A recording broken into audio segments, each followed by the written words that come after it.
अपवाह तंत्र हम लोग पढ़ रहे हैं, सिंधु नदी तंत्र स्टार्ट हो रहा है, मतलब हो गया है।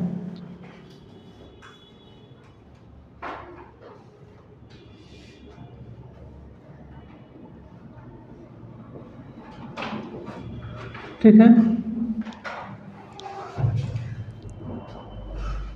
ठंडा लग रहा था। ठीक है, सिंधु नदी तंत्र में हम कल आप लोगों को सिंधु नदी पढ़ा दिए थे। ठीक है, कहाँ से निकलती है ये देखिए, ये मैप कल का ही बना है, इसी तरह बना है, तो हम सोचे इसी को बना के दिखा दें। दोबारा फिर यही खींचना होगा, फिर बनाना पड़ेगा, इससे अच्छा है कि इसी पे बता के निकाल लिया जाए। ठीक है, तो कैलाश मानसरोवर से बोखरचू, कैलाश मानसरोवर तिब्बत के पठार पे स्थित है, वहाँ पे एक जगह का नाम है बोखरचू, जिससे निकलती है आपकी सिंधु नदी। ठीक है, ये सिंधु नदी ऐसे निकलते हुए लद्दाख होते हुए फिर पाकिस्तान में प्रवेश करती है। पाकिस्तान में प्रवेश करने के बाद कराची के पूरब में जाके अरब सागर में मिल जाती है। ठीक है, अब इसकी दाहिने साइड से सहायक नदियाँ, बाएं साइड की सहायक नदियाँ, ये सब हम कल बताए थे कि नुब्रा और श्योक, हुंजा, गिलगित, काबुल, गोमल, ये जो नदियाँ हैं ये इसकी दाएं तट की सहायक नदियाँ हैं। ठीक है, कल आप लोगों को जब बता रहे थे कि जब भी कभी नदी का दिशा ज्ञात करना हो आपको, ठीक है, उस नदी का दिशा पहले देख लीजिए। ठीक है, वो किधर बह रही है। ठीक, जिधर उसका फ्लो हो रहा है उस साइड अपने दिमाग में सोच लीजिए कि हम उसी नदी पे खड़े हैं। उस पेपर पे, उस कागज़ पे या उस पे नहीं खड़ा होना है, आपको उस दिमाग में बैठाना है कि उसका फ्लो किधर है। ठीक है, उसका फ्लो जिधर रहेगा आप उस साइड चेहरा करेंगे और दोनों हाथ ऐसे फैलाएंगे, दाहिना साइड इस साइड हो जाएगा, बाएं साइड इस साइड हो जाएगा। तो जो ये वाला है सिंधु नदी वाला, अब सिंधु नदी का यहाँ खड़ा होना है। यहाँ खड़े होंगे तो इस साइड दाहिना होगा, इस साइड बायां होगा। यहाँ खड़े होंगे तो इस साइड दाहिना होगा, इस साइड बायां होगा। यहाँ खड़े होंगे तो इस साइड दाहिना होगा, इस साइड बायां होगा। ठीक है, तो जब ये नदी पूछता आपसे कि सिंधु नदी का बाएं तट से सहायक नदी बताइए, ठीक है, और फिर पूछ देगा कि सिंधु नदी का दाएं तट से सहायक नदी बताइए, तो आपके ध्यान में, आपके दिमाग में ये रहना चाहिए कि दाएं तट से कौन सी नदी आके मिली थी, बाएं तट से कौन सी नदी आके मिली थी।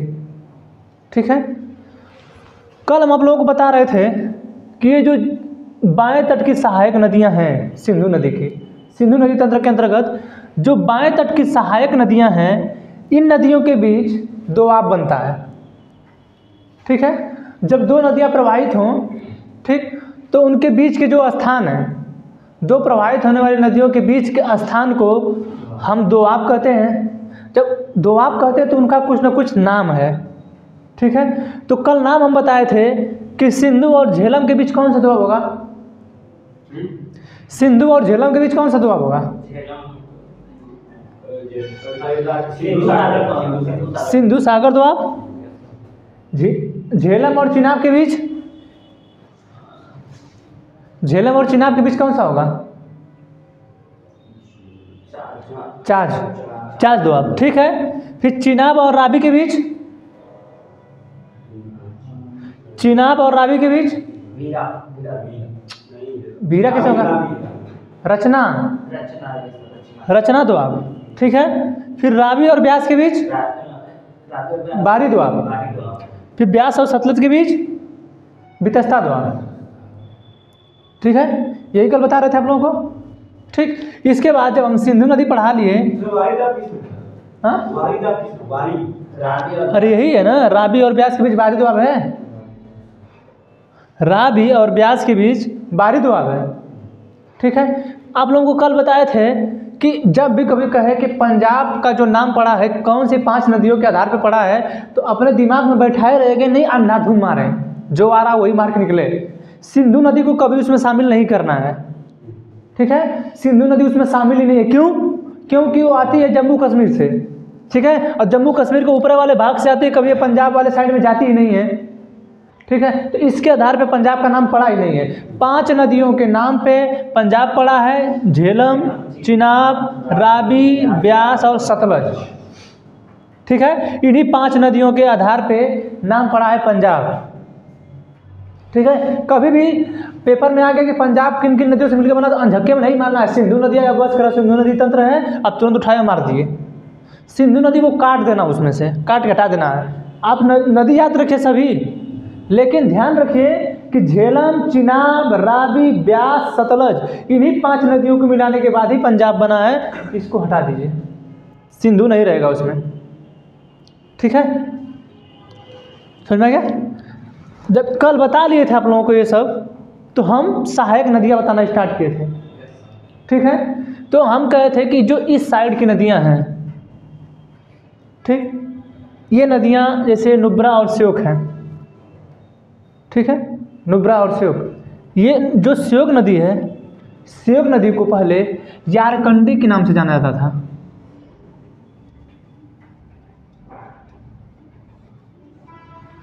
ठीक है। जैसे नाम उनका पुराना नाम पूछता है, ठीक है, उनका पुराना नाम पूछता है कि जो श्योक नदी है उसका पुराना नाम क्या था, ठीक है, तो उसका नाम यारकंडी है, ठीक है। जैसे क्या है कि जो इस साइड के चाइना वगैरह के लोग थे, ठीक है, वो लोग अगर व्यापार करने आते थे, जैसे काराकोरम दर्रा है, ठीक है, इधर से भी कहीं कुछ कटा रास्ता है, तो जब वो लोग कभी व्यापार करने आते थे तो इसी नदी से आते थे, ठीक है। तो उन्होंने जो नाम रखा था इसका यारकंडी नाम रखा, ठीक है। तो ये किस तट की सहायक नदी है? सिंधु के दाएं तट की, ठीक है। अब दाएं तट से कौन कौन नदी मिल रही है? नुब्रा, श्योक, हुंजा, गिलगिट, काबुल, गोमल। ये जो काबुल नदी है अफगानिस्तान से निकलती है, ठीक है, अफगानिस्तान से निकल के तब आती है तो सिंधु में मिलती है। ये जो गोमल है, पाकिस्तान में एक दर्रा है गोमल दर्रा, उस गोमल दर्रे के पास से निकलती है, उसके आधार पे इसका नाम गोमल पड़ा है। ये आके यहाँ पे मिलती है सिंधु में, ठीक है।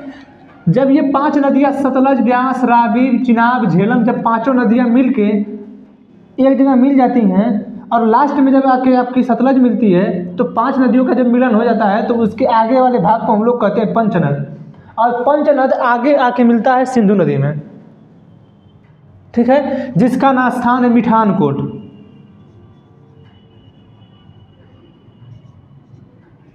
ठीक है, मिठानकोट।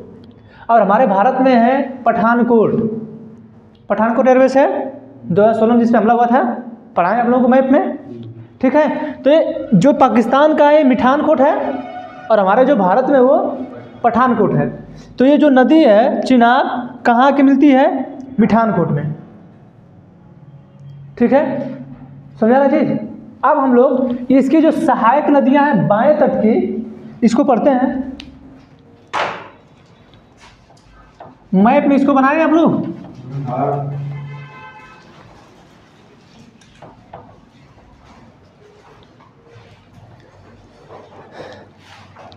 आइए देखते हैं इसका। तो पीडीएफ तो अच्छा किए हैं। अच्छा, ऐसे राइटिंग ठीक हमारी है कि नहीं? ठीक ठाक है ना? ऐसा ही लिखा जाएगा ठीक है।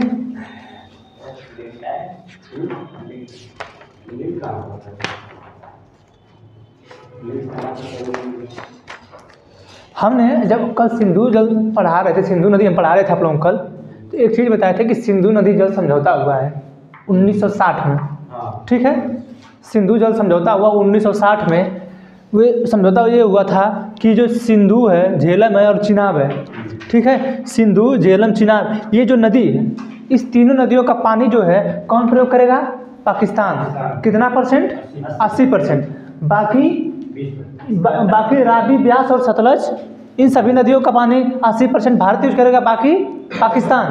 इसका 80% पाकिस्तान यूज करेगा, बाकी भारत। लेकिन पाकिस्तान को कभी कभी अजीब टाइप का फील होता है, उसको ये लगता है कि भारत उस पर डैम बनाएगा तो पानी नहीं छोड़ेगा। अरे भाई, कोई भी डैम बनाता है, कोई भी बांध बनाता है तो छोड़ता ही है पानी, उसको रखेगा नहीं वो। लेकिन इनको ऐसा लगता है कि नहीं, वो नहीं छोड़ेंगे, रखे रहेंगे तो हम लोग सूखे में मर जाएंगे। अभी बीच में पाकिस्तान में इतनी बाढ़ आ गई थी, इतनी बाढ़ आ गई थी, इतनी महंगाई बढ़ गई थी बाढ़ की वजह से, जब भारत, ठीक है। इतनी आप भारत में भी जैसे क्या कुछ सामानें वहाँ से भी आती हैं पाकिस्तान से ना हमारे पास, क्या सर?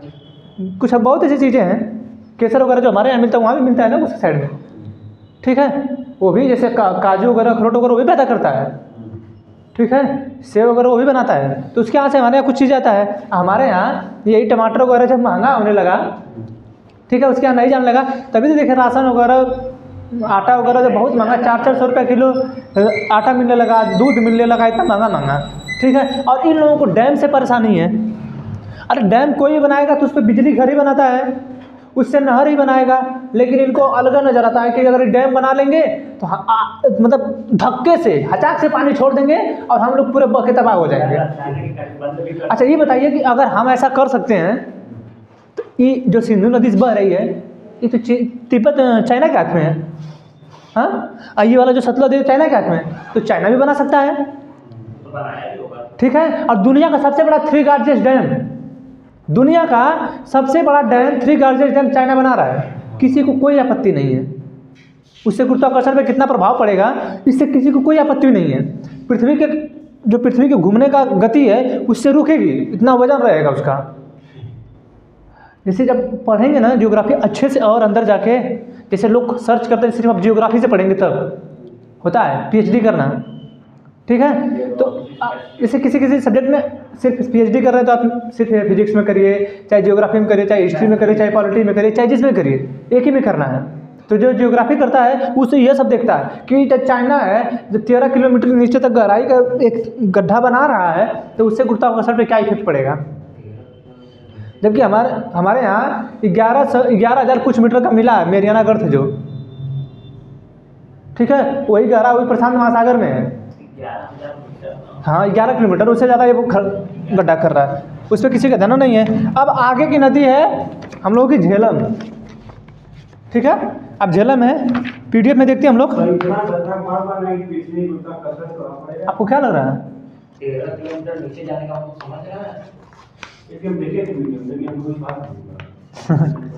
ठीक है, देखिए झेलम नदी, ठीक, झेलम नदी का पुराना नाम है वितस्ता नदी,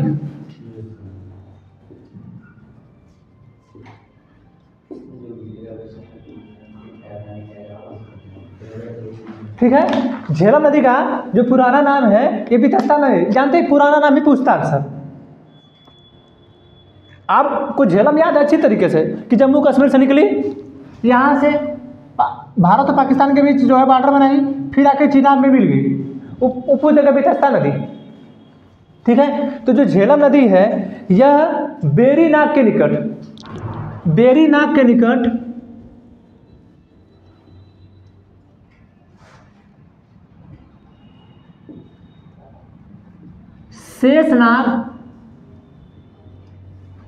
शेषनाग झील से ये निकलती है, ठीक है।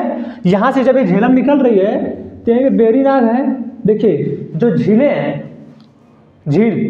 ठीक है, जो झीलें हैं वो यहाँ पे कश्मीर में जितने भी नाग वाली झीलें आएंगी, अगर आप कभी एग्जाम दिए लाइफ में, ठीक है, एग्जाम अपने लाइफ में कभी दिए और नाग के नाम से झीला गया, शेषनाग, बेरीनाग, ये नाग, अनंतनाग, सुने नाम ये सब जम्मू कश्मीर में आता है, ठीक है। अगर ऐसी झीलों का नाम आ रहा है तो आप जम्मू कश्मीर लगाने की कोशिश करेंगे, ठीक है। तो ये नदी जो है बेरीनाग के शेषनाग झील से निकलती है, ठीक है। और शेषनाग झील से निकल के जम्मू कश्मीर होते हुए लद्दाख में नहीं जाती है, ये जम्मू कश्मीर होते हुए ही पाकिस्तान और भारत का बॉर्डर बनाते हुए चिनाब में आके मिलती है, ठीक है। अब इसमें क्या कहा, इसकी लंबाई जो है, टोटल जो लंबाई है इसकी 725 किलोमीटर है, हाँ, इसकी जो लंबाई है टोटल 725 किलोमीटर है। अच्छा, ये जो झेलम नदी है जिसका नाम वितस्ता है, इस पे एक युद्ध लड़ा गया, हाइडे स्पीच का युद्ध, हिस्ट्री का पार्ट है ये, ठीक है। कभी कभी पूछ देता है कि हाइडे स्पीच का युद्ध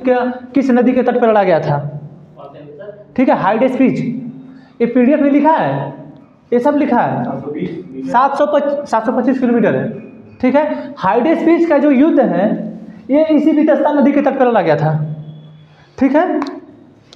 जम्मू कश्मीर, जो जम्मू कश्मीर है, ठीक है, किस नदी के तट पे बसा है, झेलम नदी के तट पे, ठीक है। फिर आगे है, यह नदी भारत और पाकिस्तान की सीमा का निर्धारण करती है। वुलर झील भारत की सबसे बड़ी मीठे पानी की झील, ठीक है। भारत की सबसे बड़ी मीठी पानी की झील कहाँ पे है? वुलर झील है, जो कि जम्मू कश्मीर में है। और सबसे बड़ी खारे पानी की झील उड़ीसा में है, चिल्का झील। ठीक है, सबसे बड़ी खारे पानी की झील भारत की चिल्का झील है, जो उड़ीसा में है। ठीक है, सर्वाधिक खारा कौन है? सांभर झील है, राजस्थान में। ठीक है, अगर किसी भी खारे चीज को दर्शाना रहता है तो उसको यहाँ से ऐसे ऐसे परसेंटेज दर्शाते हैं। ठीक है, आगे आएगा तो बताएंगे। ठीक है, तो ये जो नदी है,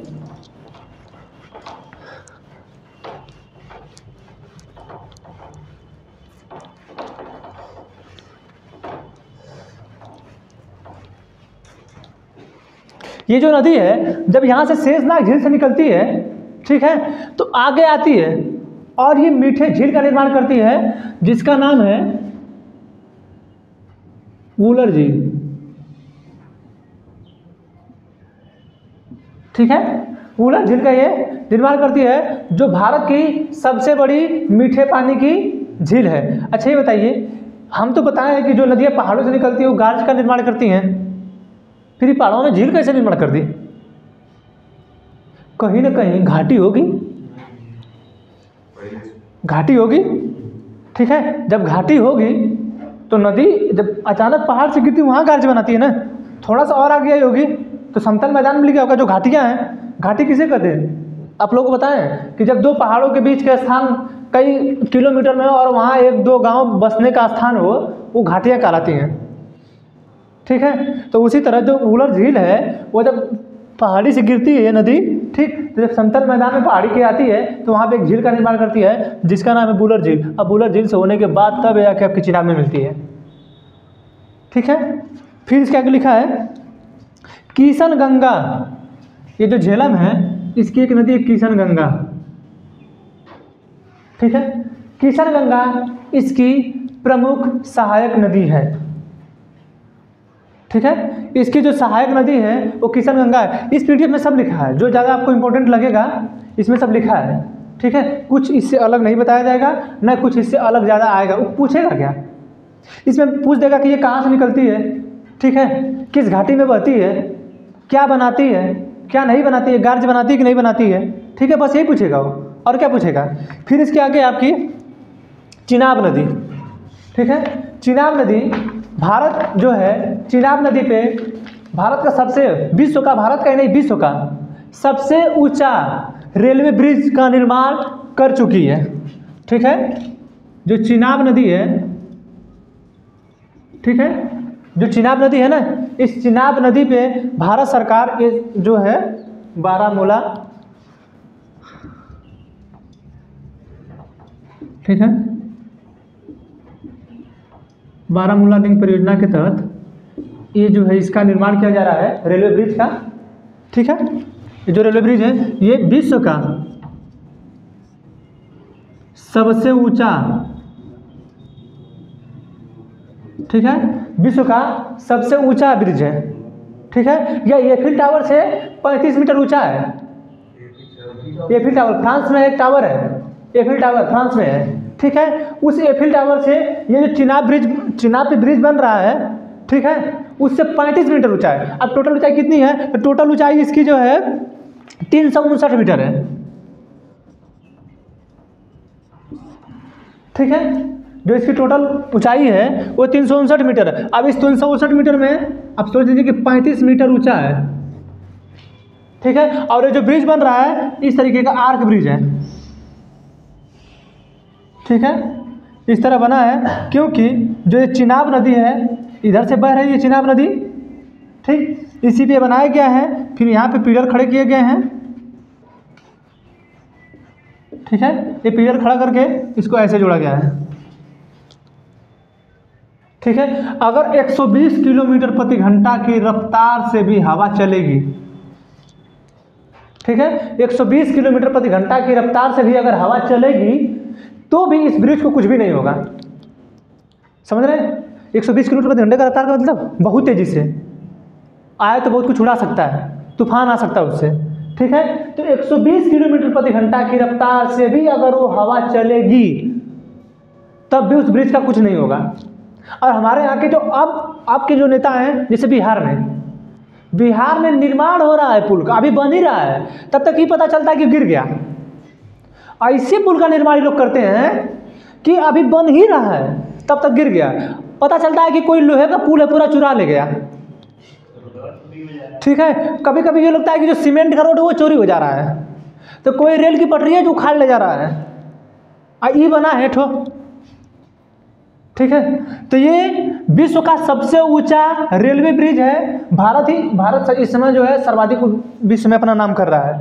ठीक है, विश्व का सबसे बड़ा लंबा प्लेटफॉर्म, ठीक है, हुबली, विश्व का सबसे ऊंचा ब्रिज, रेलवे ब्रिज यहाँ चिनाब पे, statue of unity, Sardar Vallabh भाई पटेल की मूर्ति।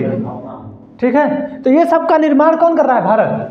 तो ये जो आप चिनाब ब्रिज है, ठीक है, चिनाब ब्रिज 359 मीटर ऊंचा है और 120 किलोमीटर प्रति घंटा की रफ्तार से भी अगर हवाएं बहेगी तो इसका कुछ नहीं होगा, जिसकी मियाद लगभग 100 से 150 साल है। और एक हमारे यहाँ संसद बनी है, उसको हो गया लगभग 100 साल। संसद बनाए थे सर, 100 साल हो गया उसको।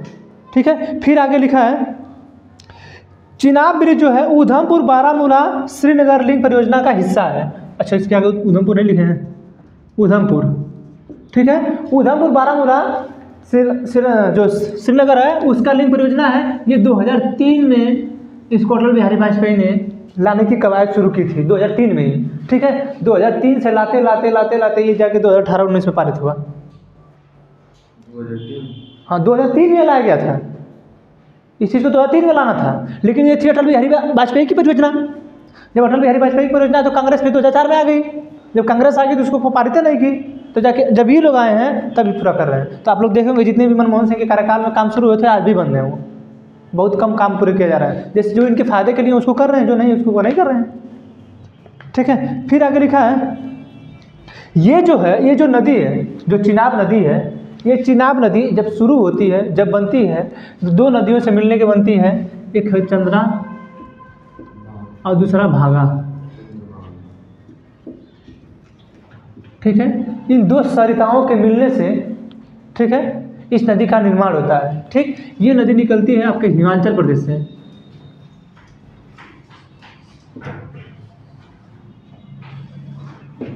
ठीक है, कहाँ से निकलती है?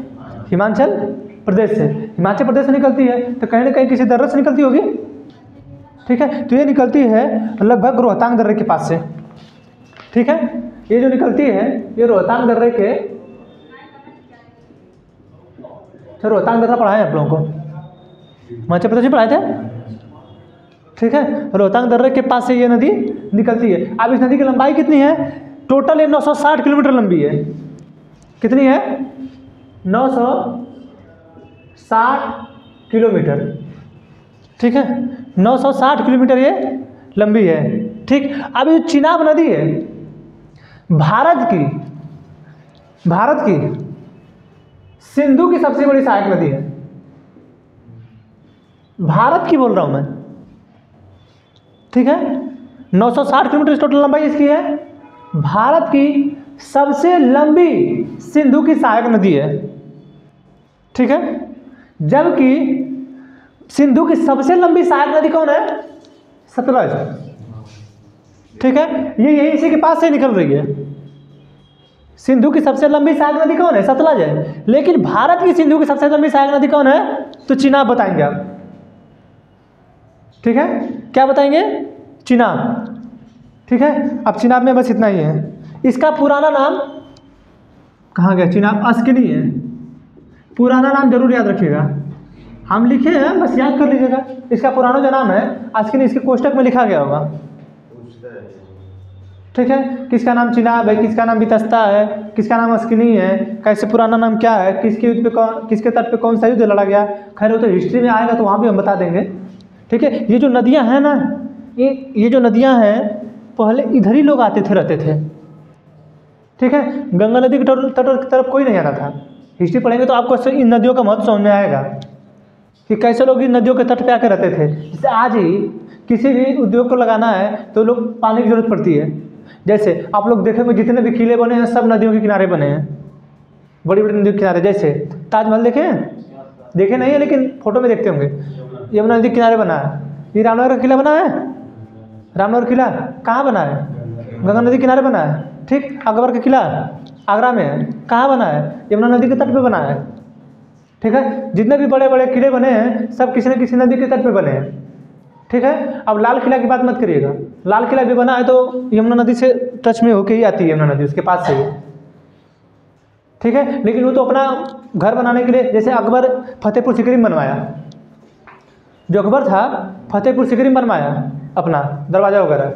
ठीक है, वहाँ से अपनी राजधानी फिर यहाँ पे किया आगरा में, क्योंकि वहाँ पे पानी नहीं मिल रहा था फतेहपुर सीकरी में, वो राजस्थान के पास है, इधर पूरा सूखा एरिया है। ठीक है, फिर यहाँ से भगा के ले गया आगरा, जहाँ पे पानी मिलता था।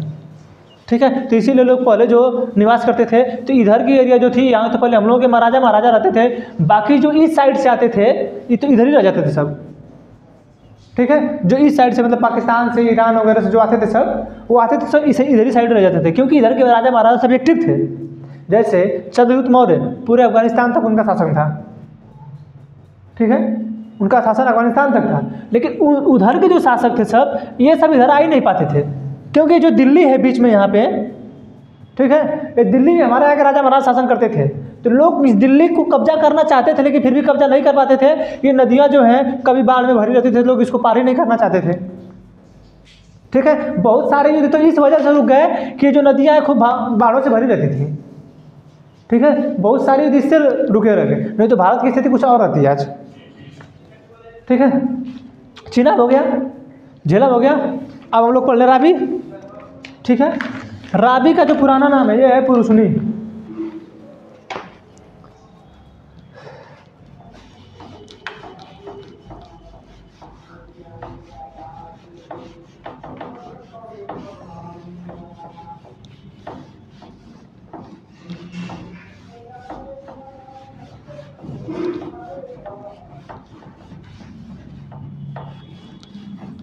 अच्छा, ठंडी में नहाते समय खूब गाना गाते हैं लोग।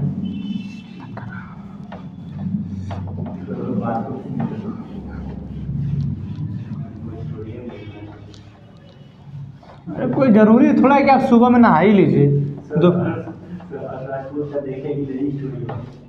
हम नहीं देखते हैं, कौन है ये?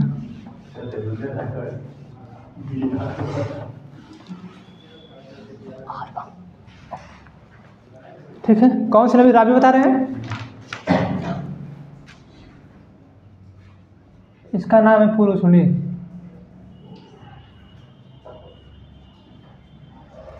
ठीक है, कहाँ से निकलेगी ये? हिमाचल प्रदेश से। ठीक है, और आप एक दिन क्वेश्चन पूछे थे कि कौन सी नदी है जो चंबा घाटी से होकर बहती है, पूछे थे आप। ठीक है, कौन सी नदी? यही नदी है। ठीक है, लेकिन आप उसमें एक और क्वेश्चन पूछे थे, उसमें एक और था कि वह नदी बताइए, ठीक है, जो चंबा घाटी से होकर जम्मू कश्मीर होते हुए बहती है। ठीक है, तब उसके लिए चिनाब नदी था फिर। ठीक है, उसके लिए फिर चिनाब नदी है। ठीक है, और ये जो है रावी नदी, ये भी चंबा घाटी से बहती है। ठीक है, यह हिमाचल प्रदेश की कुल्लू घाटी, कुल्लू पहाड़ियों में स्थित है। ठीक है, कुल्लू पहाड़ी, जो कुल्लू बताएं आप लोगों को, कुल्लू जगह, उल्लू नहीं कुल्लू, कुल्लू और मनाली जो पर्यटन स्थल है। ठीक है, तो इस वाले में थोड़ा कम है, मेरे वाले में सही है, मेरा जो PDF है। ठीक है, इसमें है कि यह हिमाचल प्रदेश की कुल्लू पहाड़ियों में स्थित, यह भी रोहतांग दर्रे के पास से ही निकलती है।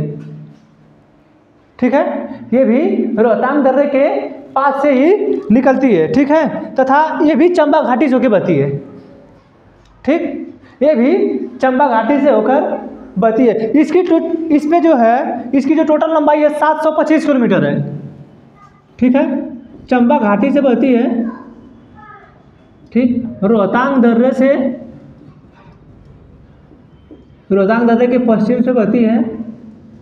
ठीक है, 725 किलोमीटर इसकी टोटल लंबाई है। ठीक है, नदियों पे बांध बनाए जाते हैं।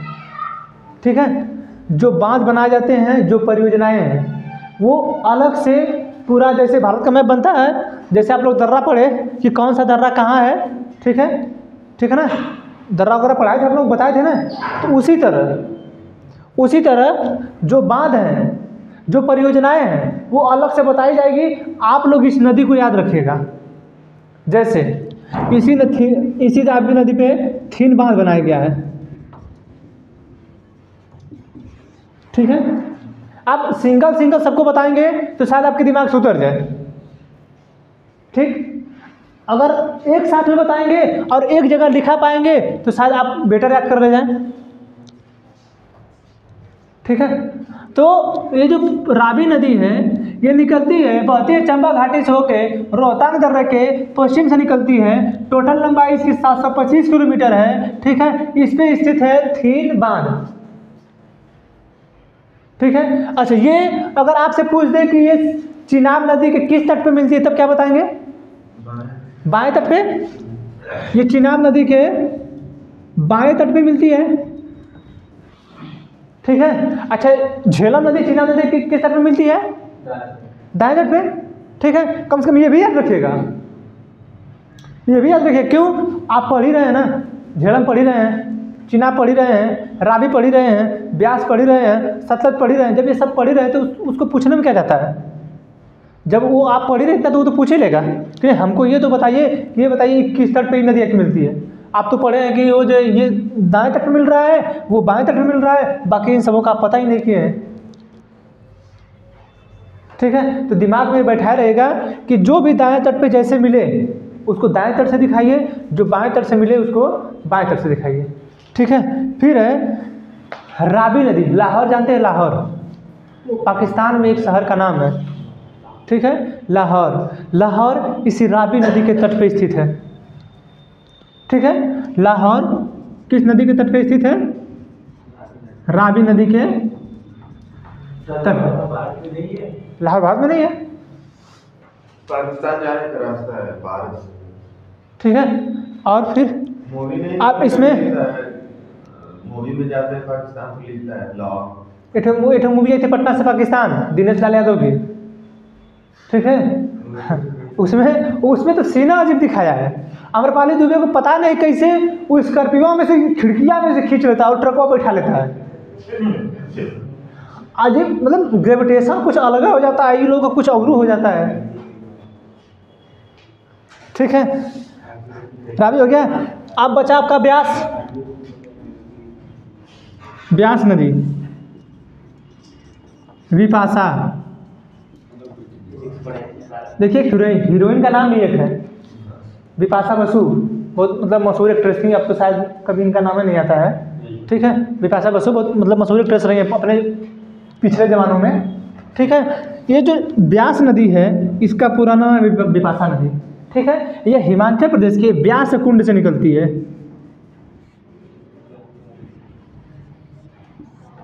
ठीक है। हिमाचल प्रदेश के व्यास कुंड से निकलती है, इसी के नाम पे इसका नाम ब्यास पड़ा है, ठीक है। और जब ये ब्यास नदी है, जब हिमाचल प्रदेश से निकलती है और आके पंजाब में हरिके जगह है, ठीक है। हरिके एक जगह है, उसी जगह पे आके मिल जाती है, ठीक है। जहाँ पे एक बांध तैयार होता है हरिके बैराज,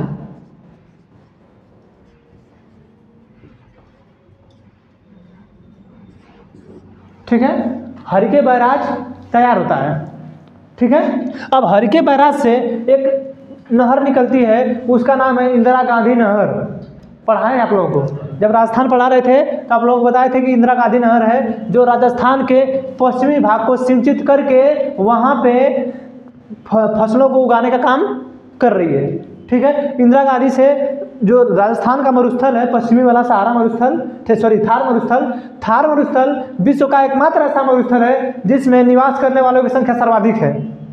उसकी वजह क्या है? यही नदी है और ये बांध है, और इस बांध की वजह से निकलती है इंदिरा गांधी नहर, ठीक है। इंदिरा गांधी नहर देखिए, ये इंदिरा गांधी ने नहीं बनवाया है, उनके नाम पे ही पड़ा है, ठीक है। तो ये नदी ब्यास नदी जो है, ब्यास नदी आके मिलती है आपके सतलज में, ठीक है। किस में मिलती है? आके सतलज में आके मिलती है, ठीक है। सतलज में आके मिलेगी कहाँ पे? पंजाब में हरिके एक जगह का नाम है वहाँ पे, जिससे जो इसमें बांध बनाया गया है उसका नाम पड़ गया हरिके बैराज, ठीक है। अब हरिके बैराज से हम लोग निकालते हैं इंदिरा गांधी नहर,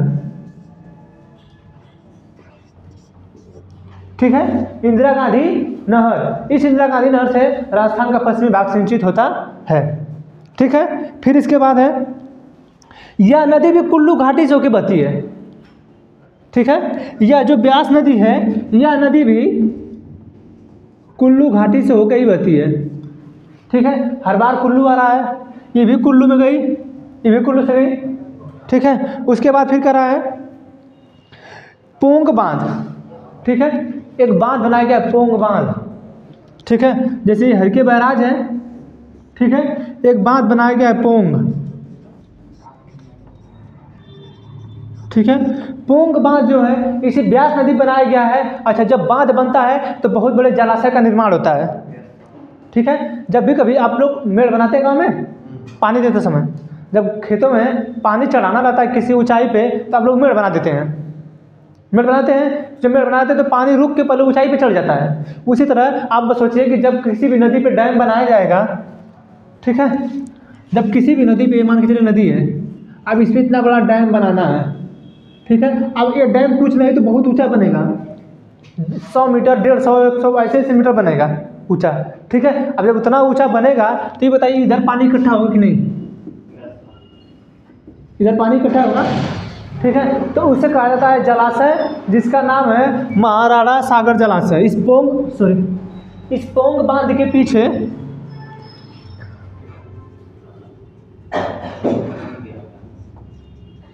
सागर जलाशय। ठीक है, महाराणा प्रताप सागर जलाशय का जो बना है, इस ब्यास नदी बना है किस बांध के बनने के बाद? पोंग बांध बनने के बाद। ठीक है, ये ब्यास नदी सतलज में आके मिलती है हरिके जगह के पास। ठीक है, हरिके नाम का एक जगह है, वहाँ पे आके मिलती है किस नदी से? सतलज नदी से। सतलज नदी पे जब ये मिलती है तो वहाँ पे एक बांध बनता है हरिके बैराज।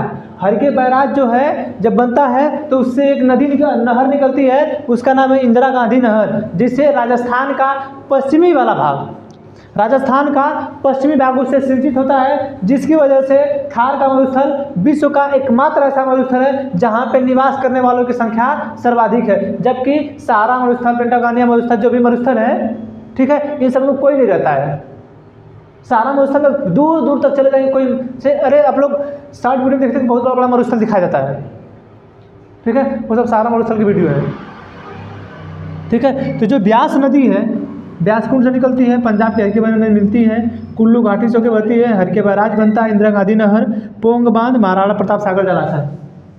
ठीक है, हो गया। अब हम लोगों को पढ़ना है, लास्ट बची है इसकी सहायक नदी सतलज। सतलज का जो पुराना नाम है वो नाम है शतुद्री नदी। ठीक है, उसमें नहीं है पूरा, क्योंकि थोड़ा सा बाद में लिखा गया है सोच के। हाँ, मिल जाएगा, उसे तो हम बता दे रहे, लिख लिया करिए कुछ कुछ चीज़ें देख के।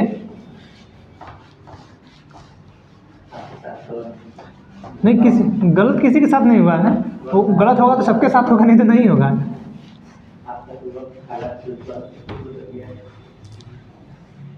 जब गलत होगा तो सबके साथ होगा, नहीं तो किसी के साथ नहीं होगा। हाँ,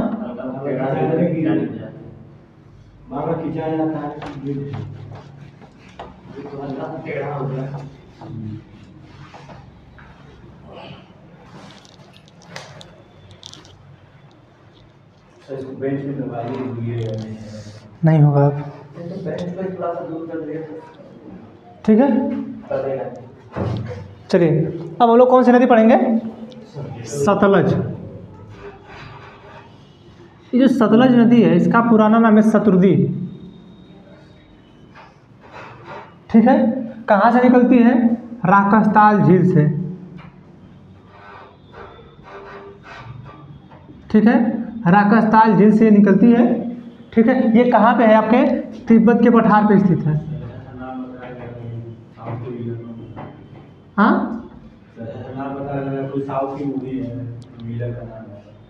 नहीं, जैसे नाम भाई जो नाम वो तो बताया जाएगा ना।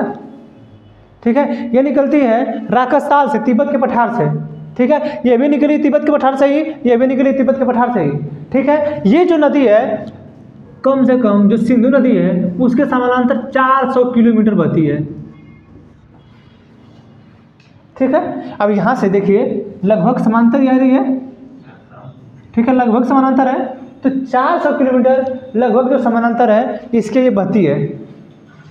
ठीक है, इसके बाद क्या कह रहा है कि ये जो नदी है मानसरोवर के पास राकसताल झील से निकलती है। ठीक, यह लगभग 4500 मीटर की ऊंचाई से निकलती है।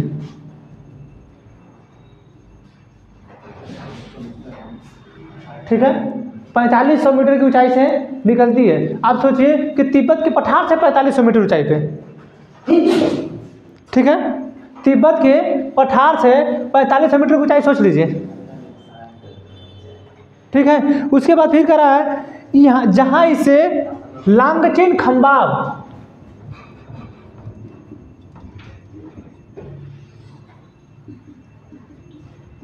ये सतलज नदी है, सतलज नदी को तिब्बत में लांगचेन खंबाब के नाम से जाना जाता है।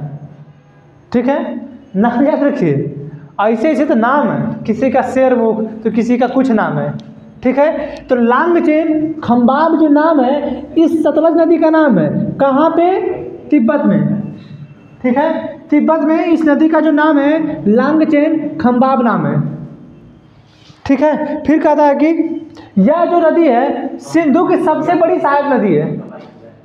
ठीक है, सिंधु की सबसे बड़ी सहायक नदी कौन सी है? यही। जबकि भारत की सबसे बड़ी सहायक नदी कौन सी है? सिंधु की सबसे बड़ी सहायक नदी ये है। ठीक है, सतलज है। जबकि भारत की सबसे बड़ी सहायक नदी सिंधु की कौन है? तब चिनाब है। दो क्वेश्चन में अंतर बन रहा है ना। सिंधु की सबसे बड़ी सहायक नदी सतलज, सिंधु की सबसे बड़ी सहायक नदी जो भारत की हो चिनाब नहीं, या यहाँ की सतलज के लिए बता रहे हैं हम। ठीक है, फिर कह रहा है यह भारत में हिमाचल प्रदेश के सिप किले दर्रे से प्रवेश करती है। यानी ये जो यहाँ पे दर्रा है ना सिप किला, हम आपको पढ़ाए तो हैं सिप किला दर्रा। ठीक है, कि ये जो है हिमाचल प्रदेश के किसका?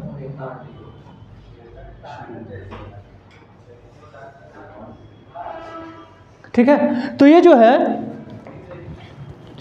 जो सतलज नदी है जो, ठीक है, ये सिंधु की सबसे बड़ी सहायक नदी है।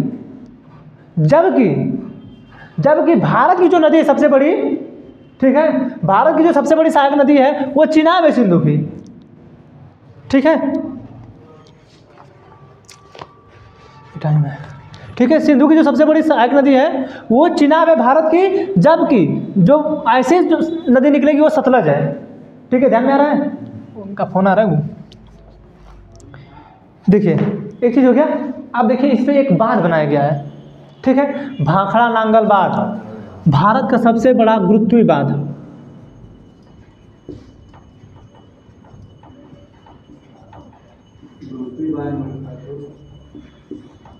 ठीक है, गुरुत्वाकर्षण का इफेक्ट पड़ता है। ठीक है, ज़्यादा ऊंचाई बनाएंगे तो, ठीक है, उसे टूटने उठने का डर रहता है। ठीक है, भारत का सबसे बड़ा गुरुत्वीय बांध जो है, ठीक है, कौन है? भाखड़ा नांगल बांध। ठीक है, अब देखिए जो भाखड़ा नांगल बांध है, ठीक, भाखड़ा जो है आपका हिमाचल प्रदेश में है, जबकि ये पंजाब में है। इन दोनों के बीच 13 किलोमीटर की दूरी है। ठीक है, जो सतलज नदी पे ये बांध बनाया गया है, इन दोनों बांधों के बीच लगभग 13 किलोमीटर की दूरी है। लेकिन ये एक ही नदी पे बनाए गए हैं, एक ही समय में बनाना स्टार्ट हुए हैं, इसलिए इन दोनों का नाम रखा गया है भाखड़ा नांगल बांध। ठीक है, लेकिन जब कभी भी क्वेश्चन पूछता है कि भाखड़ा नांगल बांध कहाँ स्थित है, तो लोग बता देते हैं कि पंजाब में स्थित है। ठीक है, अक्सर बता देते कि पंजाब में ही है, लेकिन कभी आपसे पूछे तो आप बताएंगे कि ये जो है हिमाचल प्रदेश और पंजाब के सीमा पे बना है। ठीक है, ये जो है हिमाचल प्रदेश और पंजाब के सीमा पे बना है, और इनके बीच की जो दूरी है लगभग 13 किलोमीटर की दूरी है। ठीक है, ये भारत का सबसे बड़ा गुरुत्वीय बांध है। ठीक है, भारत का सबसे बड़ा गुरुत्वीय बांध कौन सा है? भाखड़ा नांगल। ठीक है, अब देखिए इसके आगे लुधियाना, जानते हैं लुधियाना? एक बार वो भी लिखवा देंगे, जो मतलब जितने भी नदियों के तट पे स्थित हैं, जैसे बनारस गंगा नदी के तट पे, कानपुर गंगा नदी के तट पे, लखनऊ गोमती शहर, ठीक है, आगरा यमुना नदी के शहर, यमुना नदी के तट पे, एक बार उसको पूरा लिखवा दिया जाएगा। ठीक है, तो जो लुधियाना शहर है,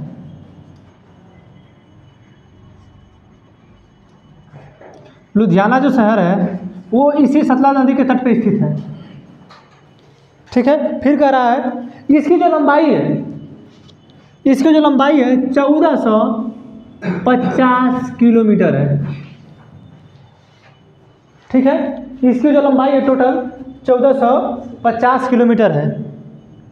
ठीक है, जबकि सिंधु की कितनी है? सिंधु नदी की लंबाई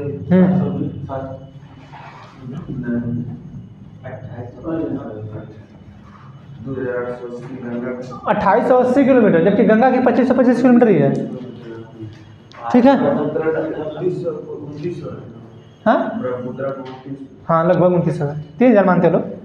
ठीक है, और भाखड़ा जो नांगल बांध है, ठीक है, भाखड़ा नांगल बांध बनने से एक जलाशय का निर्माण, जैसे यहाँ पे जलाशय का निर्माण हुआ था, ठीक है, उसी तरह यहाँ भी जलाशय का निर्माण होगा। ठीक है, तो इस जलाशय का जो नाम है गोविंद सागर जलाशय है। ये बताए तो है मैप में।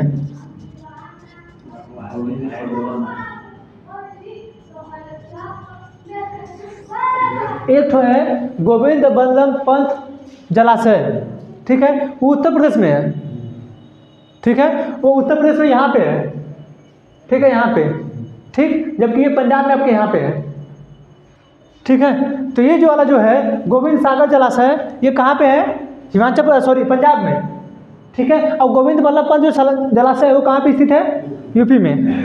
ठीक है, तो आपको इतना याद रहना चाहिए कि जो सतलज नदी है राजस्थान से निकलती है, ठीक है, हिमाचल प्रदेश के शिवकिले दर्रे से प्रवेश करती है। ठीक है, शिवकिले दर्रे से प्रवेश करने के बाद यहाँ से जब प्रवेश करती है तो आती है ब्यास नदी में मिलती है, या इसमें आके ब्यास नदी मिल जाती है, फिर इसके बाद पंजाब होते हुए ये निकल जाती है आपके चिनाब नदी में आके मिल जाती है। इस पे बांध बनाया गया है भाखड़ा नांगल बांध। ठीक है, भाखड़ा नांगल बांध बनाया गया है। ठीक, जो भाखड़ा नांगल बांध है इन दोनों के बीच की दूरी लगभग 13 किलोमीटर है। भाखड़ा कहाँ पे है? हिमाचल प्रदेश में, नांगल है पंजाब में। ठीक है, इन दोनों बांध के बनने से एक जलाशय का निर्माण हुआ है जिसका नाम है गोविंद सागर जलाशय। ठीक है, गोविंद बल्लभ पंत जो जलाशय है उत्तर प्रदेश में है, तो गोविंद सागर जलाशय का निर्माण इससे हुआ है। इस नदी का जो टोटल लंबाई है कितना है? नहीं, इसकी 1450 है। ठीक है, इसका जो 1450 किलोमीटर है। ठीक है, ये 400 किलोमीटर क्या बताए हैं? ये बताए हैं जो सतलज है वो उसके समानांतर बहती सिंधु के समानांतर 400 किलोमीटर बहती है। बाकी इसकी जो लंबाई है 1450 किलोमीटर है। ठीक है, जो भाखड़ा नांगल बांध है भारत का सबसे बड़ा गुरुत्वीय बांध है। ठीक है, सतलज नदी को तिब्बत में इस नाम से लांगचेन खंबाब के नाम से जाना जाता है। ठीक है, लांगचेन खंबाब के नाम से इस सतलज नदी को जाना जाता है। ठीक है, ये इतना बड़ा तंत्र आप पढ़ेंगे तब खत्म होगा आपका सिंधु नदी तंत्र। अब इन्हों इसमें नहीं खत्म है।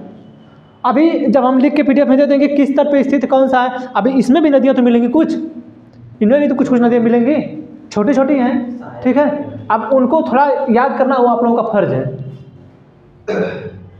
ठीक है, उसे तो आप ही लोगों को याद करना होगा।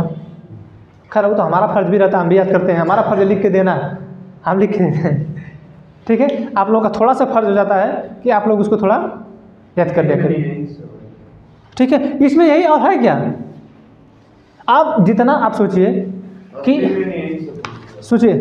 सिर्फ आप पढ़े हैं सिंधु नदी तंत्र, इस सिंधु नदी तंत्र को पढ़ने में सिर्फ आपका 4 पेज आ गया। हाँ, 4 पेज आया है। लिखना होगा मेंस में, लिखना है 2 पेज पे, मेंस में लिखना है अब 2 पेज पे। अब यही तो नहीं ना है, अब इस पे बांध बनेंगे। अब अलग से जो बांध आएगा, मान के चलिए जो परियोजना हम पढ़ाएंगे, ठीक है, जिस नदी पे जो परियोजना होगी, आप जब मेंस में लिखेंगे तो इस नदियाँ की लिखेंगे कि नहीं मेंस में लिखते समय किस नदी पे ये बांध बनाई जाए, इस नदी पे ये परियोजना बनाई गई है, इस नदी से हमें ये फ़ायदा होता है, ये नुकसान होता है, ये चीज़ हम इस तरह करते हैं, तो सब ऐड करेंगे तो नहीं हो जाएगा। तो ये देखने में थोड़ा कम लगता है, ये यही भी एक्स्ट्रा हो गया ज़्यादा। अभी परियोजना वगैरह ऐड करेंगे तो ज़्यादा हो जाएगा। ठीक है, समझा रखने। तो आपका ये सिंधु नदी तंत्र हुआ समाप्त। ठीक है, अब हम लोग पढ़ना स्टार्ट कर रहे हैं। कौन सा नदी पढ़ें, गंगा तंत्र या ब्रह्मपुत्र पढ़ दें? गंगा ही पढ़ लेते हैं। ठीक है, पॉलिटी पढ़ाएंगे, क्या नहीं पढ़ाएंगे? ये बना था कल का, तो हम सोचे कि मिटाना फिर बनाना है, इससे अच्छा कि इसी को पढ़ा के निकल लीजिए। मिटाना ही इसको है, फिर हमको यही बनाना होगा, तो अच्छा है कि यही बना के पढ़ा दीजिए।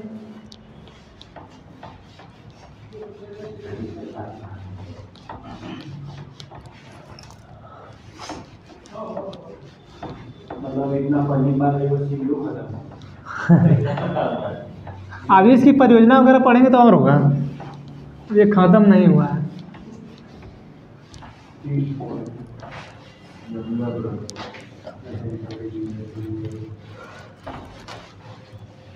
इसीलिए इसका क्लास 1.5 साल चला जाता है ना, तो कोई पढ़े 1.5 साल इसीलिए चला जाता है। उसमें भी हम उतना भी विस्तार में नहीं, थोड़ा कम ही कर देते हैं, ताकि हमारी पूरी कोशिश रहती है कि हम पूरा बता दें। अरे पढ़ ही के बताना है, सब कुछ पढ़ना ही है, पढ़ के ही बताना है, तो बता दो सब, हमको भी पता रहेगा, आपको भी पता रहेगा, बस खत्म। उसको कम क्या करना है। लेकिन जो सोचते हैं कि नहीं बहुत ज़्यादा नहीं है, तो फिर कहते हैं जान दो, इसको हटा ही दो।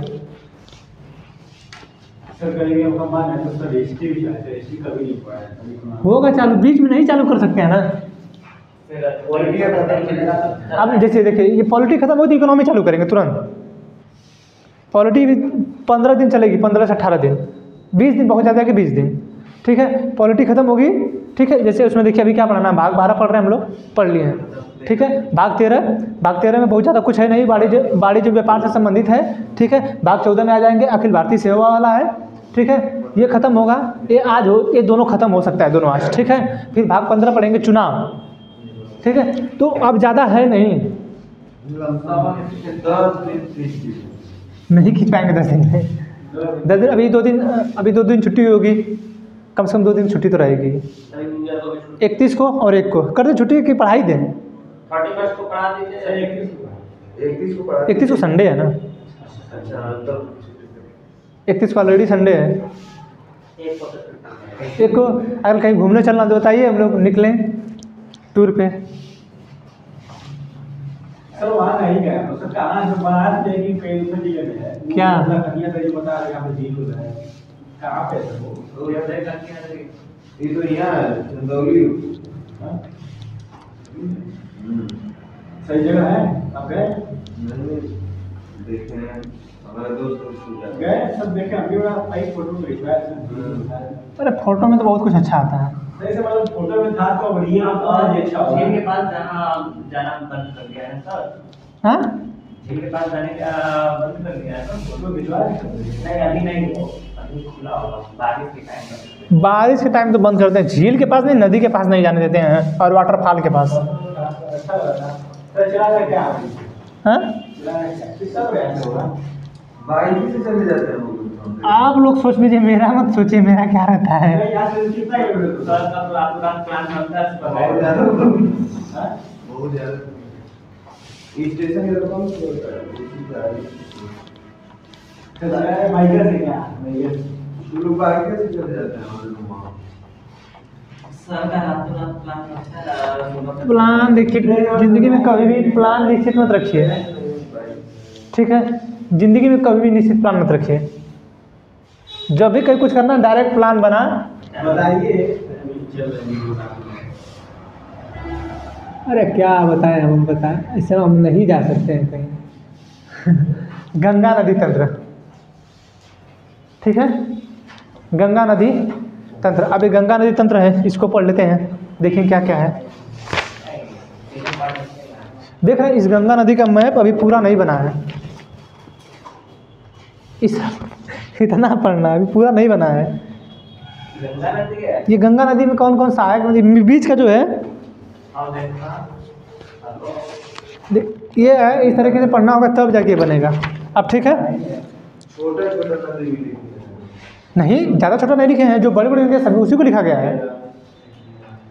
ठीक है, देखिए ये जो ये नदी बनाने का काम है पॉलिटिकल में मत बनाइए, इसको फिजिकल में बनाया करिए आप लोग।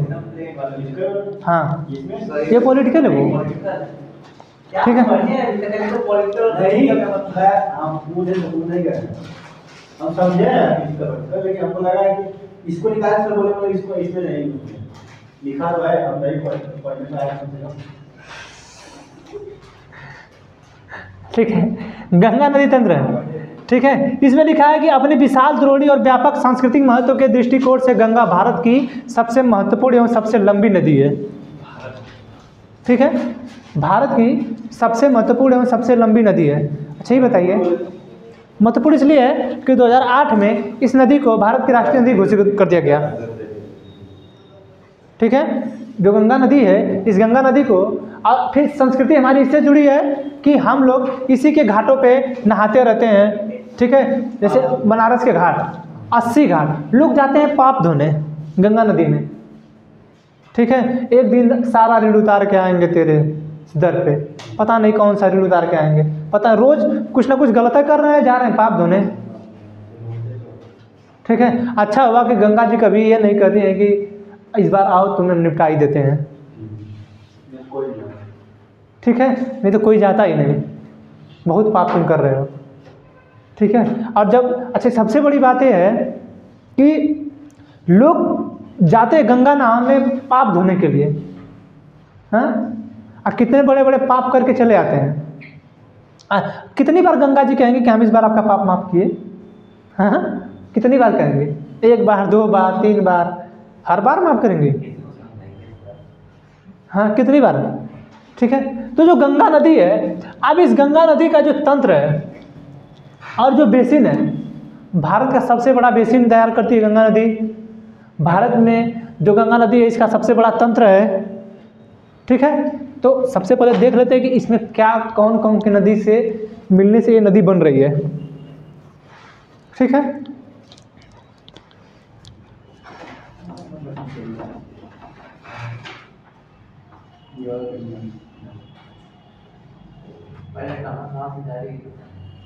लिखना पड़ेगा। ये है गंगा नदी। गंगा नदी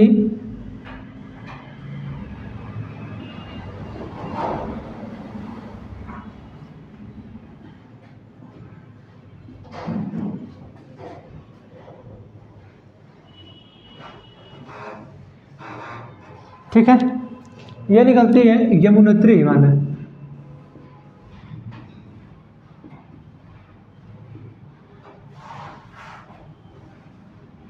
ये यमुनोत्री ग्लेशियर है, इससे निकलती है आपकी भागीरथी नंदा, भागीरथी नदी। ठीक है, ये यमुनोत्री लिख दिया, सॉरी ये गंगोत्री होगा ना, यमुनोत्री से तो यमुना निकलती है। ठीक है, इसी के जस्ट बगल में यहाँ पे है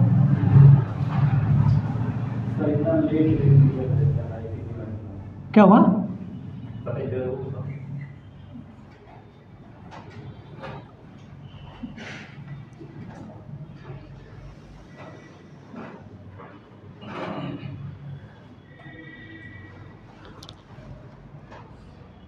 ये आपकी यमुना नदी यमुनोत्री ग्लेशियर से निकलती है। ठीक है, एक नदी यहाँ पे है, ये संतोपत ग्लेशियर है।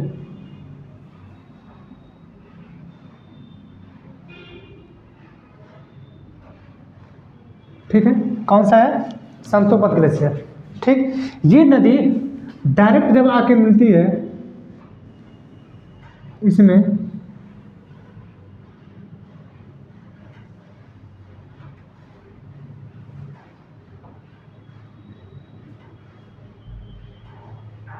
तो यहाँ पे एक प्रयाग तैयार होता है, इसका नाम है देवप्रयाग। ठीक है, यहाँ से कौन नदी आ रही है? भागीरथी। ठीक है, कौन सा ग्लेशियर है? ठीक है, ये है यमुनोत्री, ये है संतोपथ। एक है यहाँ पे पिंडार ग्लेशियर।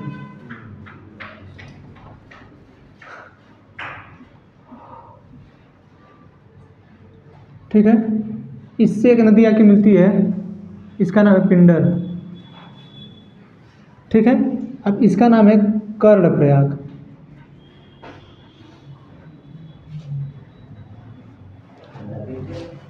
ठीक है, अब इसको अलग अलग कलर से भी देना होगा। ठीक है, यह है संतोपथ ग्लेशियर। इससे एक नदी निकलती है अलकनंदा।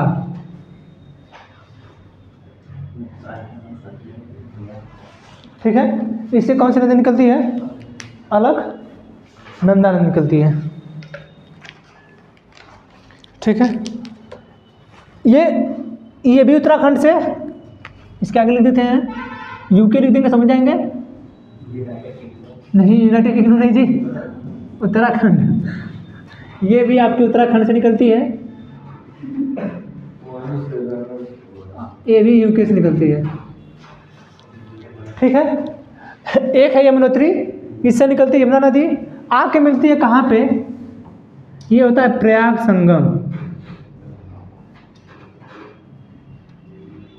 जिसका नाम वर्तमान में प्रयागराज हो गया है।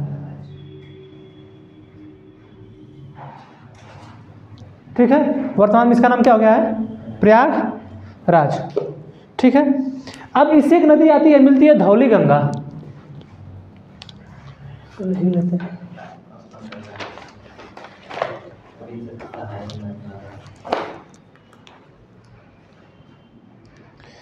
जब तक कलर अच्छा नहीं मैच करेगा ना, तब तक बच्चे समझ में आ रहे क्या मैच करवा। नहीं। जैसे क्या है कि कोई देखेगा भी तो थोड़ा क्लीन दिखेगा, ऐसे क्या है कि सही नहीं दिखेगा। ऐसे रहेगा तो हम थोड़े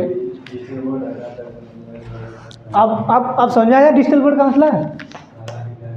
इसी के लिए हम परेशान हैं ना, कि अगर रहता तो फिर हमको कोई दिक्कत नहीं होता। सोच रहे हैं, देख रहे हैं, बैठा रहे हैं जुगाड़। देखिए, ये संतोपथ ग्लेशियर है, यहाँ से निकलती है अलकनंदा नदी। ठीक है, यहाँ से एक नदी और आती है, जिसका नाम है धौली गंगा।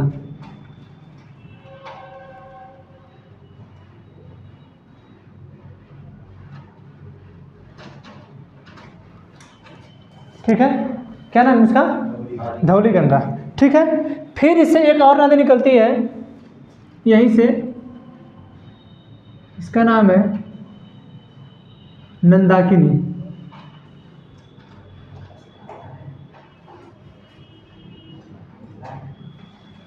ठीक है, उसके बाद एक और नदी आती है, वो मिलती है, हाथ में आ भी नहीं रहा, इधर आके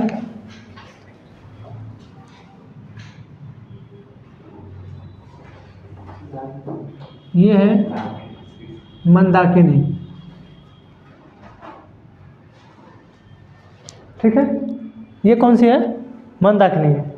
ठीक है, इसका जो नाम है, जो अब अलकनंदा यहाँ से चली, ठीक है, अलकनंदा वहाँ से चली। अब अलकनंदा जब चल रही है तो कहीं ना कहीं आके धौली गंगा इसमें मिलेगी। ठीक है, जैसे यहाँ पे भागीरथी यहाँ से गंगोत्री से निकली। ठीक है, जब भागीरथी यहाँ से निकली तो यहाँ पे आके ये अलकनंदा यहाँ से मिल गई है। ठीक है, और देखिए सबसे बड़ी बात है, वो नदी मुख्य नदी होती है जिसकी सहायक नदियाँ थोड़ी कम गहरी हों। ठीक, और मुख्य नदी होगी जो सबसे सर्वाधिक गहरी है। ठीक है, तो अलकनंदा जब यहाँ से निकलती है संतोपथ ग्लेशियर से, तो इसका जो पानी वाला भाग लाने का, गहराई, जल रखने की क्षमता इसमें सर्वाधिक किसकी है? अलकनंदा नदी की है। ठीक है, सर्वाधिक किसकी है? अलकनंदा नदी की। अब अलकनंदा नदी जब संतोपथ ग्लेशियर से निकलती है तो उसमें कई सहायक नदियाँ की मिलती हैं। ठीक है, जब कई सहायक नदियाँ मिलती हैं तो उनका नाम है, जब यहाँ की मिलेगी तो इसका नाम है विष्णुप्रयाग।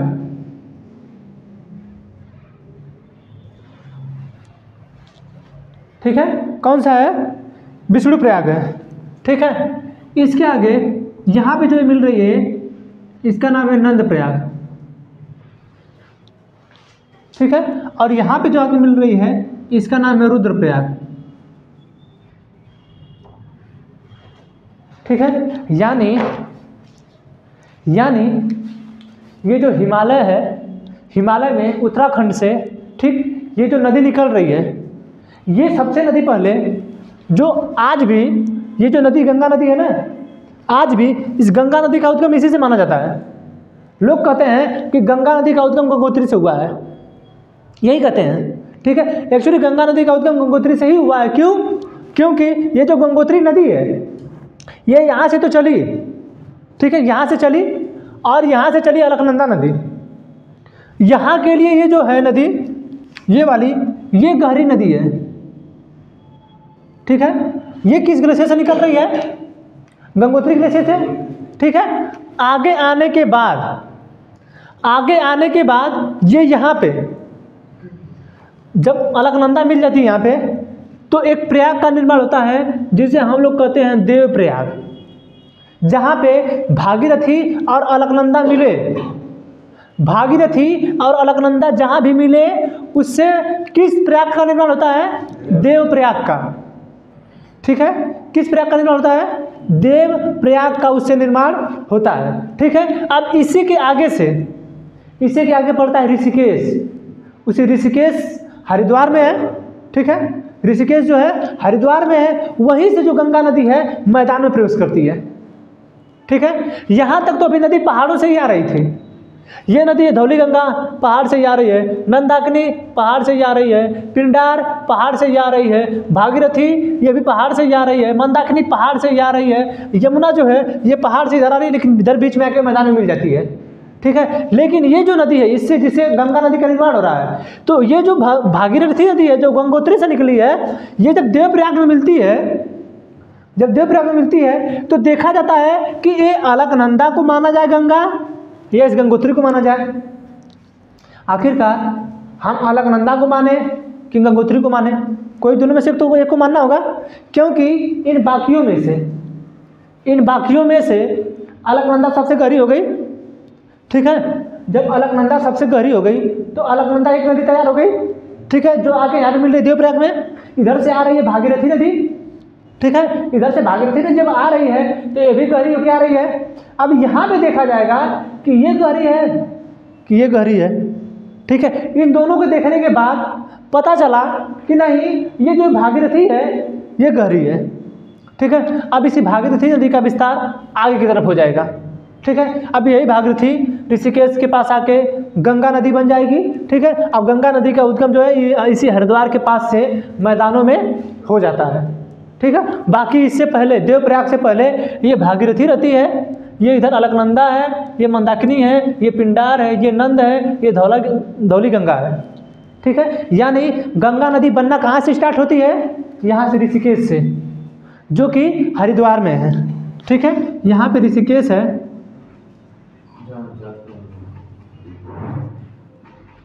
ठीक है। अभी आप लोग वर्तमान में कुछ ही महीनों पहले आप लोगों ने देखा होगा कि हमारे भारत के महान खिलाड़ी, कुश्ती के खिलाड़ी सभी लोग अपना मेडल प्रोवाइड करने के लिए गए थे। कहाँ गए थे लोग? इसी घाट पे, इसी जगह, ठीक है। लोग ऋषिकेश ही जाते हैं ना? कहाँ जाते हैं लोग? ऋषिकेश जाते हैं घूमने के लिए ना, मतलब तीर्थ वगैरह के लिए ज़्यादा कहाँ जाते हैं? हरिद्वार ही जाते हैं लोग। अच्छा, वो जो लगता है कुंभ मेला लगता है, कहाँ लगता है? इनाऊ है, हम बताएं आप लोगों को ट्रिक, इनाऊ है, इलाहाबाद, नासिक, ठीक है। उसे इनाऊ है, ठीक है। तो उसे उज्जैन, ह से हरिद्वार, ठीक है। तो नासिक, हरिद्वार, उज्जैन और इलाहाबाद, जिसका आप नाम प्रयागराज हो गया है, ठीक है। तो इसी ऋषिकेश के आने के बाद गंगा नदी यहाँ से मैदान में प्रवेश करती है। बाकी इससे पहले भागीरथी है, इससे पहले अलकनंदा है। अलकनंदा और भागीरथी नदियों के मिलने से गंगा नदी का निर्माण होता है, ठीक है। लेकिन भागीरथी के ज़्यादा गहरी होने से उत्तराखंड में लोग गंगा नदी को भागीरथी कहते हैं, और पश्चिम बंगाल में भी गंगा नदी को भागीरथी कहा जाता है, ठीक है। तो आप कुंभ का मतलब बताएं, तो ये कुंभ जो लगता है 6 साल और 12 साल पे, तो ये तो नदियाँ हमेशा आपस में बहती रहती हैं, तो ऐसा क्या चीज होता है जिसमें तो 6 साल और 12 साल पे लगता है कुंभ का मेला? ये एक नियम बनाया गया इनका, अर्धवार्षिक 6 वर्ष और 12 वर्ष पे, ठीक है। इससे देखिए, उससे एक नियम है बृहस्पति का। बृहस्पति जानते हैं? बृहस्पति जो हमारा, अरे जो 8 ग्रह है, 8 ग्रहों में एक बृहस्पति है, ठीक है। उस बृहस्पति के घूमने से, ठीक है, उस बृहस्पति के घूमने से कुछ ऐसी परिस्थिति आती है। अब हम जब ग्रह पढ़ाएंगे उसमें, हमको पूरा ध्यान नहीं आ रहा है इसमें, जब हम ग्रह पढ़ाएंगे तो हमें बता देंगे। उस ग्रह के घूमने से बृहस्पति के इन सब चीज़ों का नहाने का निर्माण होता है। इसका जो संबंध है हमारे यहाँ नहाने का, जो 6 साल पे 12 साल पे है, ये बृहस्पति से ही जुड़ा है, ठीक है। तो फिर जो बृहस्पति का जो योग जो भी बनता होगा, तो फिर नदियों में कुछ होता होगा? ये योग है, एक योग से लोग बना दिए हैं कि यहाँ पे आप नहाएंगे तो ये आपको मतलब मोक्ष प्राप्ति होगी, वो योग बना दिए हैं। और क्या है, अब आप चले जाइए इलाहाबाद प्रयागराज में, खूब तेज़ी से घाटों का निर्माण हो रहा है, बहुत तेज़ी से हो रहा है, ठीक है। क्योंकि मेला लगने वाला 2024 में 1 महीने में, जो 22 या 24 जनवरी से स्टार्ट हो भी है, ठीक है। ये महाकुंभ है, 2012 में लगा था, फिर 2024 में लग रहा है, ठीक है। तो महाकुंभ 12 साल पे और कुंभ जो 6 साल पे लगता है, ठीक है। वैसे आप लोग कुंभ मनाने के लिए हर साल इलाहाबाद जा सकते हैं ठंडी में। एक बार तो मैं, जब मेरे ITBP का ये दौड़ने वाले का था एक बार, ठीक है, कानपुर था मेरा, तो हम गए, रात को ट्रेन पकड़ के जा रहे थे, तो एक महिला थी, नहाने गई थी वो, मतलब जा रही थी इलाहाबाद नहाने। इलाहाबाद नहाने में उस महिला को इतना भीड़ थी, इस पूछ, शायद पूछ चलता है ये, लोग नहाने जाते हैं, ऐसा कुछ है, पूरा महीने का दिन याद नहीं, हिंदी का दिन नहीं याद है, तो उसमें लोग नहाने जाते हैं, ठीक है। वो महिला उस ट्रेन में खड़ी हुई, उधर भदोही की महिला थी वो, उस ट्रेन में खड़ी, इतना मतलब आदमी थे, उस महिला को मतलब इतना दाब दिए लोग, इतना, थोड़ी सी मोटी थी वो, ठीक है। उस महिला को सांस लेने में दिक्कत होने लगी। हम कहीं नहा ली चाची, हम इस तरह बोले, नहा लो चाची, होकर नहान गंगा स्नान, तो लोगों के तो माने कि हो ना, मतलब अपनी भाषा में हम बोले तो कहीं भाई कहाँ का हुआ भैया, मतलब इतनी तेज़ी से सांस लेने की मतलब बचेंगी नहीं वो। अब मेरा जो पीछे के जैकेट दूसरी थी वो, उस जैकेट के पीछे का खुल के नीचे गिर गया, नीचे गिर के मार पैरों से उसको सान दिए हैं लोग। हम सुबह उठ रहे हैं, देखने हमारे जैकेट कहीं नहीं, गेट पे मिला वो, ठीक है। तो ऐसा नहीं है कि नहाना, अब हम तो जिस तरीके से गए थे अभी, हम तो नहीं देखे कि वो नहाने लायक है घाट। जैसे हमारे यहाँ गंगा नदी के जो घाट यहाँ पे बन रहे हैं, ये सब जो घाट बन रहा है अभी 80 घाटों में हमारे घाट जो बने हैं, यहाँ पे तो कुछ घाट बना दिए गए हैं जहाँ थोड़ा पनिया साफ दिखता है, जहाँ घाटों बना दिया गया है, और उसको घेर भी दिया गया है। अच्छा, मोदी जी के नहाने के लिए अलग से बना है, देखे कि नहीं आप लोग? नहीं देखे हैं? अरे एक मणिकर्णिका घाट जहाँ है, ठीक है, और गंगा नदी जो गंगा द्वार बना है, गंगा द्वार देखे ना, गंगा द्वार के जस्ट सामने ही जो सीढ़ी उतर रही है, देखे होंगे, तो अंदर सब गंगा नदी में बनाया गया उसको। भारत के कोई ऐसे प्रधानमंत्री नहीं जिन्होंने ऐसे का काम करने अंजाम दिया होगा, लेकिन हमारे देश के इकलौते प्रधानमंत्री मोदी जी हैं जिनके लिए गंगा द्वार में से उतरेंगे, सीधे एंट्री करेंगे, और जैसे पिचरिया में नहीं करते हैं सब, पिचरिया में नहीं करते हैं सब, नहाएंगे और से जल लेके चढ़ेंगे। वाह, देश के प्रधानमंत्री, वाह, मतलब महान प्रधानमंत्री हैं खुद के। सबसे बड़ी बात है कि ये सोच लीजिए कि उनके अलावा उस पर कोई जाता ही नहीं है। सबसे बड़ी विडंबना ये है, ऐसा क्या बनवाए हैं आप उसमें, आप उस गंगा द्वार के सामने ऐसा क्या बनवाए हैं जिस पे जो कोई अन्य व्यक्ति नहीं जा सकता, सिर्फ आप जाएंगे? ऐसा क्या है उसमें?